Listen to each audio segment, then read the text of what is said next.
The fluorescent lights of the office always seemed to hum a little louder when the building was empty.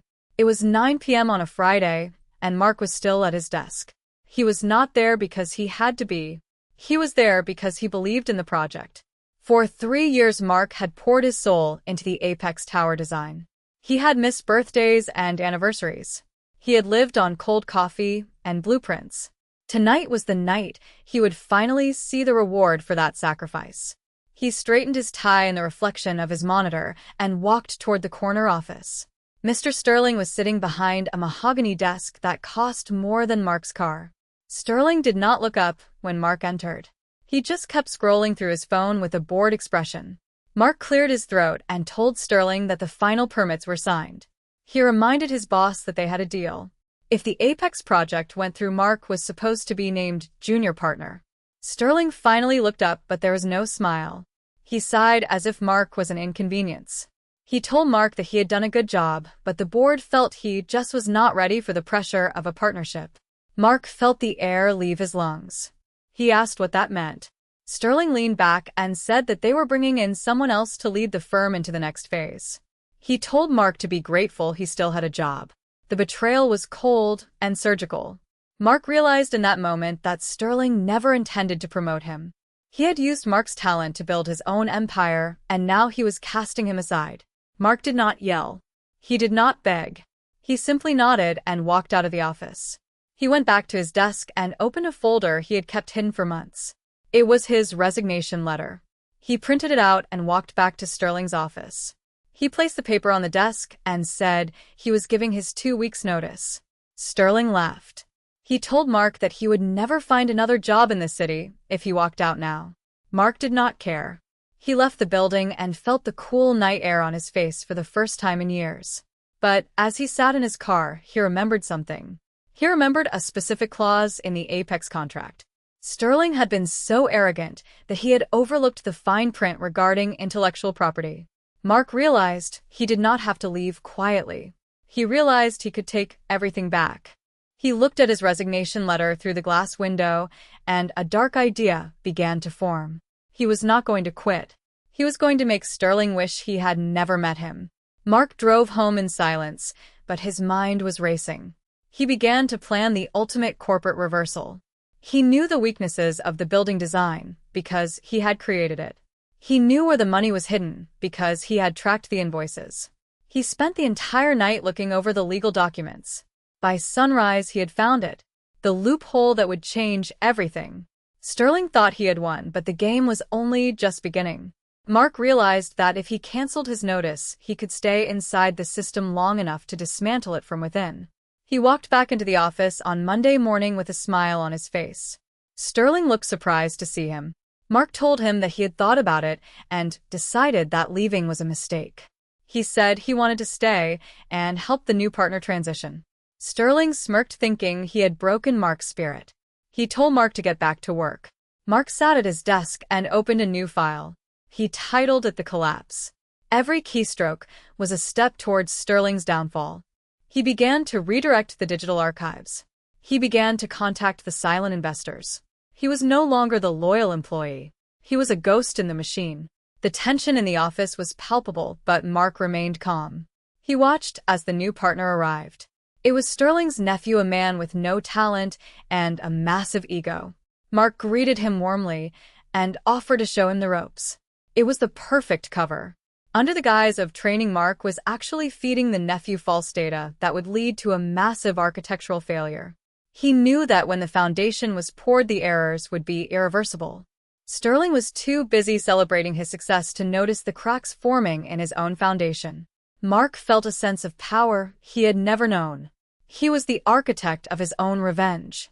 The second week of Mark's double life began with a high-stakes meeting. The investors were flying in from overseas to see the progress on the Apex Tower. Sterling was nervous. He kept pacing the hallway and barking orders at the staff. He told Mark to make sure the presentation was flawless. Mark assured him that everything was under control. In reality, Mark had spent the previous night swapping out the structural integrity reports. He had replaced the high-grade steel specifications with a cheaper alternative that Sterling had secretly approved months ago to save money. Mark knew that Sterling had been skimming off the top of the construction budget. By highlighting these changes in the presentation, Mark was leading Sterling into a trap. During the meeting, the lead investor asked about the safety margins for the upper floors. Sterling looked at the screen and began to brag about the efficiency of the design. He did not realize that the data on the screen was showing the illegal cost-cutting measures he had authorized in private. The room went silent. The investors looked at each other with concern. One of them asked why the steel grade had been downgraded. Sterling froze. He looked at Mark for help.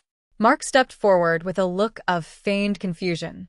He told the board that he thought Sterling had authorized those changes to increase the profit margins. He looked Sterling in the eye and asked if there was a mistake. Sterling was trapped. If he admitted he knew about the changes, he was admitting to fraud. If he denied it, he looked like he had lost control of his own firm. Sterling tried to laugh it off, saying it was just a clerical error. But the seed of doubt had been planted. After the meeting, Sterling dragged Mark into his office. He was screaming.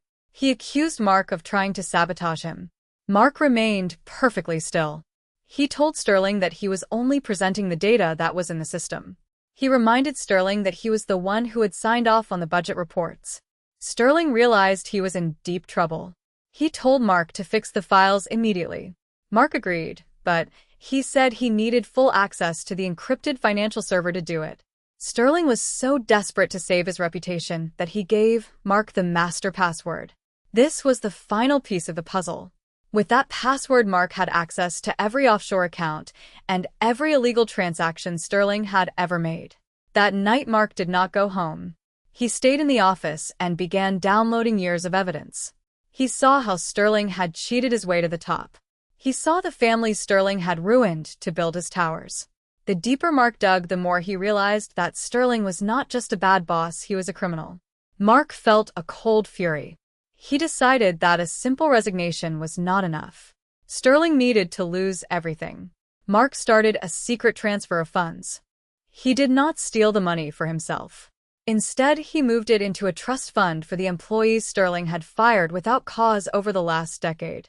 He then sent an anonymous tip to the Federal Housing Authority regarding the safety violations at Apex Tower. He knew the inspection would happen within 48 hours. Mark watched the clock. He felt like a soldier behind enemy lines. Every time someone walked past his desk, his heart raced. He had to keep the mask on.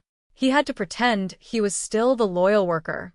The new partner, Sterling's nephew, kept asking for help with the blueprints.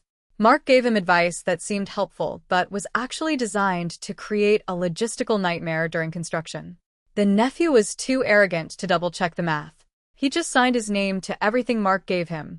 This meant that when the project failed, the legal responsibility would fall on Sterling's family. Mark was painting a masterpiece of destruction. He looked at the photo of his family on his desk and promised them that the late nights were almost over. He was taking his life back. He was taking his dignity back. He looked at Sterling's office door and whispered that the clock was ticking. The next morning, the mood in the office changed. Two men in dark suits arrived at the front desk. They asked to speak with Mr. Sterling. Mark watched from his desk as Sterling was escorted into a private room. The federal inspectors had arrived earlier than expected. The panic on Sterling's face was the most beautiful thing Mark had ever seen. The investigation moved faster than Mark could have imagined. Within hours, the office was swarming with agents. They were seizing hard drives and filing cabinets. Sterling was shouting about his rights and his lawyers, but no one was listening. Mark sat quietly at his desk, typing away as if nothing was wrong. One of the agents approached him and asked if he was the lead architect. Mark nodded and offered his full cooperation. He handed over a flash drive that he said contained all the project files. In reality, that drive contained a chronological map of Sterling's corruption. It showed exactly how the money had been moved and how the safety reports had been falsified. The agent thanked him and told him to stay close. Sterling was watching from across the room. He looked like a cornered animal. He realized that Mark was the one who had turned him in. He tried to lunge toward Mark, but the agents held him back. Sterling screamed that Mark was a traitor. Mark just looked at him with pity. He told Sterling that he had given him the chance to be fair. He reminded him that he had worked for 3 years to make him successful, and Sterling had rewarded that loyalty with a slap in the face. The entire office was watching. The employees who had been bullied by Sterling for years began to whisper. There was a sense of liberation in the air. The giant had fallen. By the afternoon, Sterling was led out of the building in handcuffs. The image was captured by local news crews who had gathered outside. Mark's plan was working perfectly, but he was not done yet. He knew that the firm would now go into receivership. He knew that the Apex project would be canceled and hundreds of people would lose their jobs. He could not let that happen. He contacted the lead investors who had been so impressed with his initial design. He invited them to a private meeting at a local diner. He showed them the original blueprints, the ones Sterling had forced him to hide. He showed them a plan to finish the tower safely and under budget. He told them that he could save the project if they backed him as the new head of the firm. The investors were skeptical at first, but they saw the passion in Mark's eyes. They also saw the brilliance of his work. They realized that Mark was the real brains behind the operation. They agreed to a deal. They would buy out Sterling's remaining shares and install Mark as the CEO of a new company. Mark walked out of that diner feeling like a new man. He had gone from a disgruntled employee to a business owner in less than a month. He returned to the office building and took down the name Sterling from the lobby wall. He replaced it with the name of his own firm. But the victory felt hollow, without one last confrontation. Mark went to the local jail to visit Sterling. He sat behind the glass and looked at the man who had tried to ruin him. Sterling looked broken. His expensive suit was wrinkled, and his hair was a mess. He asked Mark why he did it. Mark told him that it was never about the money. It was about respect. He told Sterling that he had underestimated the person who knew his secrets better than anyone else. Sterling started to cry. He begged Mark to drop the charges. Mark just shook his head. He told Sterling that the law would decide his fate. As Mark walked away, he felt the weight of the last 3 years lift off his shoulders. He was finally free.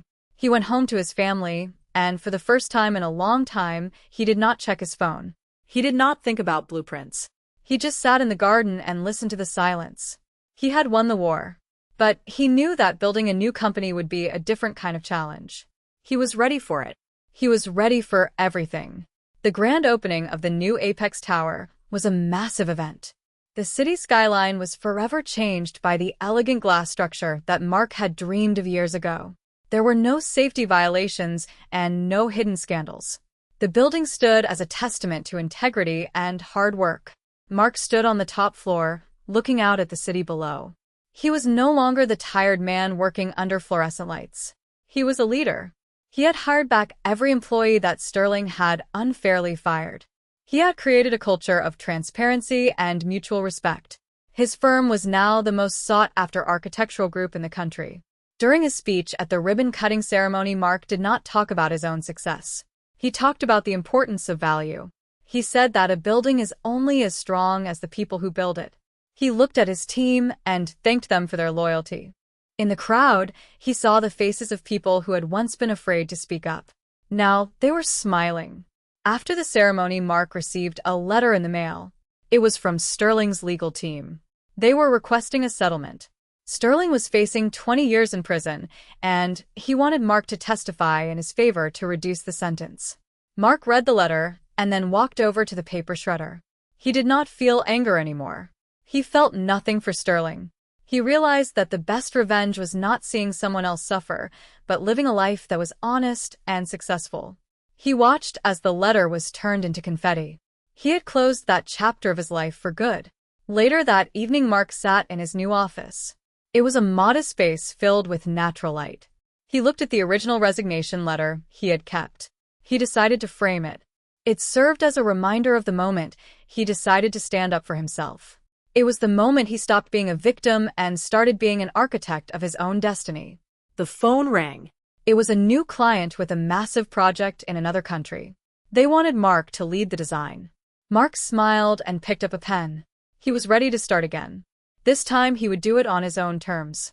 He realized that the boss who said he was not ready for a promotion was actually right in one way. He was not ready for a small promotion in a corrupt system. He was ready for something much bigger. He was ready to change the world. The story of Mark and Sterling became a legend in the business world. It was a cautionary tale for those who mistreat their workers and an inspiration for those who feel stuck. Mark knew that his journey was far from over. He had more buildings to design and more people to help. He walked out of his office and turned off the lights. The hum of the building was different now. It sounded like progress. It sounded like peace. He walked to his car and drove home. As he passed the old office building, he did not even look back. He was focused on the horizon. He was focused on the future. He knew that as long as he stayed true to his values, he would never be broken again. The architect had finally finished his greatest work. He had built a life that he was proud of. He had proved that even in the cold world of corporate greed, justice could still prevail if someone was brave enough to fight for it. Mark arrived home and saw his kids playing in the yard. He realized that this was the real promotion. This was the real success. He sat down on the porch and watched the sunset. The sky was filled with colors that no blueprint could ever capture. He was happy. He was whole. He was finally the man he was meant to be.